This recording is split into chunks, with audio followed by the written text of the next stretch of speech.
Teach you a lesson. Episode 2। Hindi recap two दोस्तों। Episode 2 की शुरुआत होती है जोनह्योंग वाले इंसिडेंट के बाद। उसके और उसके दोस्तों के बुलिंग वाले वीडियोस इंटरनेट पर वायरल हो जाते हैं। साथ ही हवाजिन का बुलीज को सबक सिखाने वाला वीडियो भी हर जगह फैल जाता है। जहां आम लोग एआरपीबी की तारीफ कर रहे होते हैं, वही कुछ स्टूडेंट्स राइट्स वाले लोग इस ब्यूरो को बंद करने की डिमांड करते हैं। गैंगसियोक मजाक में हवाजिन को डांटता है और कहता है कि तुम थोड़े ज्यादा ही रेकलेस हो गए। लेकिन मीडिया के सामने वो सीधा कह देता है कि ईआरपीबी कभी बंद नहीं होगा। उसका कहना होता है कि स्कूल सिस्टम बलीज की वजह से बर्बाद हो रहा है और ईआरपीबी देश के हर बली को सजा देगा। दूसरी तरफ ऑपोजिशन पार्टी के लोग टेंशन में आ जाते हैं। उन्हें लगता है कि अगर ईआरपीबी ऐसे ही पॉपुलर होता गया तो फ्यूचर में उनके लिए बड़ी प्रॉब्लम बन सकता है। अब एंट्री होती है एक नए स्टूडेंट बोंग गूंदे की। वो गून हाईटेक स्कूल में एडमिशन लेता है। ये स्कूल इतना बदनाम है कि ज़्यादा टीचर्स भी यहाँ आना पसंद नहीं करते, क्योंकि यहाँ के स्टूडेंट्स फ्यूचर गैंगस्टर्स माने जाते हैं। गंदे बुलिंग से बचने के लिए इन ब्योम को पैसे देता है ताकि वो उसकी प्रोटेक्शन करे। लेकिन पहले ही दिन वो स्कूल के स्टूडेंट्स के बीच चल रही लड़ाई में फंस जाता है।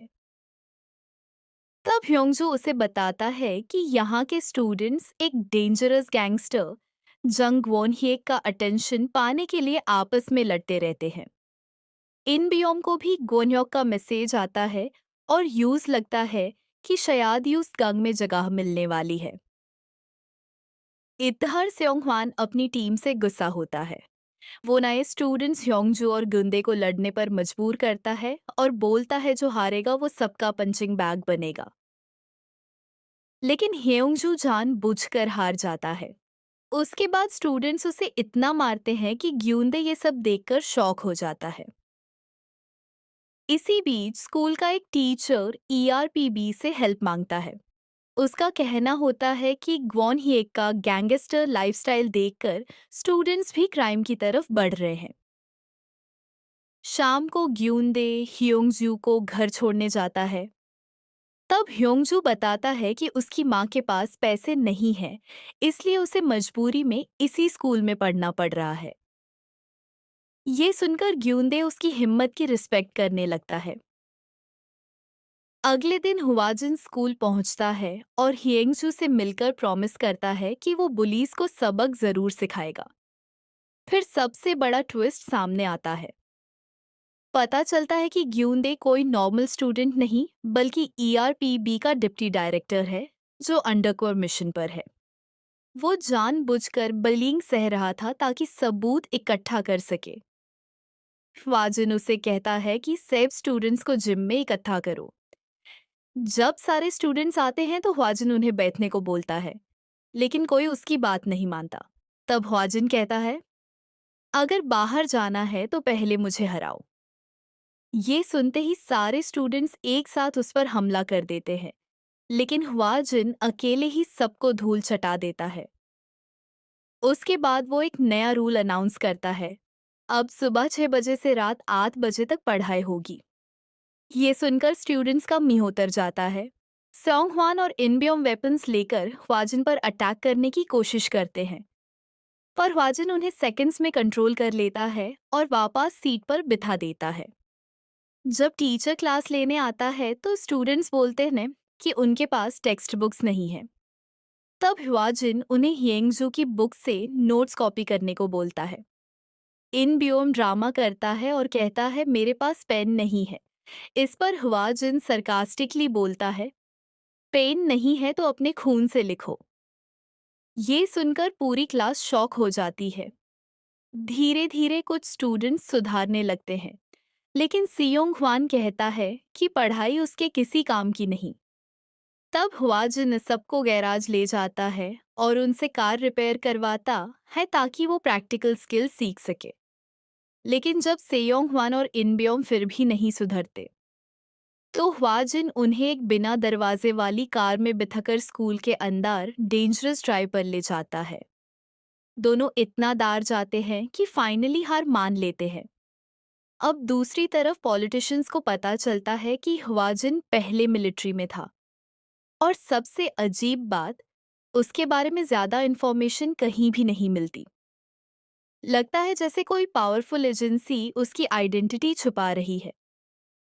स्कूल में वापस सियोंग ह्वान और इनब्योम फिर हियोंगजू को परेशान करते हैं, लेकिन हवाजिन टाइम पर पहुंच जाता है। ह्योंगजू उल्टा हवाजिन को ही रोकने की कोशिश करता है, क्योंकि यूं से डर होता है कि अगर बुलिस को ज्यादा सजा मिली तो वो और खतरनाक हो जाएंगे। रात को सियोंग ह्वान और इनब्योम चुपके से स्कूल से भागने की प्लानिंग करते हैं ताकि ग्वॉन ह्योक से मिल सके। तब ग्यूनदे उनकी हेल्प करता हुआ नजर आता है। वो तीनों एक क्लब में पहुंचते हैं जहां ग्वोन ह्येक उनका इंतजार कर रहा होता है। वहां इनब्योम हवाजिन और ईआरपीबी की कंप्लेंट करता है। अगले दिन ग्वोन ह्येक मोटरसाइकिल पर स्कूल में एंट्री लेता है। सारे स्टूडेंट्स उसकी एंट्री देखकर इम्प्रेस हो जाते हैं। वो हवाजिन से लड़ता है और एक पंच में उसे गिरा देता है। सबको लगता है हवाजिन हार गया, लेकिन अगले ही पल वो उठकर मुस्कुराता है और बताता है कि ये सब उसकी प्लानिंग थी। फिर वो ग्वॉन ह्योक की इतनी बुरी हालात करता है कि सब देखते रह जाते हैं। सिर्फ इतना ही नहीं, उसके गैंगस्टर दोस्त भी स्कूल पहुंच जाते हैं, लेकिन हवाजिन अकेले ही सबसे लड़ता है। स्कूल का गैराज पूरा बैटलफील्ड बन जाता है और देखते ही देखते सारे गैंगस्टर्स जमीन पर पड़े होते हैं। ये सब देखकर सेयोंगवान और इन ब्योम घुटनों पर बैठकर माफी मांगते हैं। ख्वाजिन उन्हें ह्योंगजू से भी माफी मांगने को बोलता है। ह्योंगजू रोते हुए ख्वाजिन का शुक्रिया अदा करता है। थोड़ी देर बाद पुलिस आती है और सारे गैंगस्टर्स को अरेस्ट कर लेती है। गंगसोक मीडिया के सामने अनाउंस करता है कि गूनही टेक स्कूल का गैंग प्रॉब्लम खत्म हो चुका है। स्टूडेंट्स को टैटूज हटाने पड़ते हैं, स्मोकिंग और मोटरसाइकिल चलाने पर भी बन लग जाता है। अब ह्योंगजू फाइनली चेन से पढ़ाई कर पा रहा है और ईआरपीबी की टीम भी पहली बार एक फैमिली की तरह नजर आती है। लेकिन एपिसोड के एंड में एक और मिस्ट्री सामने आती है। गैंगसियोक का पॉलिटिकल दुश्मन ह्वाजिन और गैंगसियोक की एक पुरानी फोटो देखता है, जो गायून के फ्यूनरल की होती है, और यहीं से इशारा मिलता है कि गायून की मौत के पीछे कोई बहुत बड़ा राज छुपा हुआ है। आखिर गायून कौन थी और हवाजिन का पास्ट इतना सीक्रेट क्यों है? ये सब जानने के लिए मिलते हैं नेक्स्ट एपिसोड में।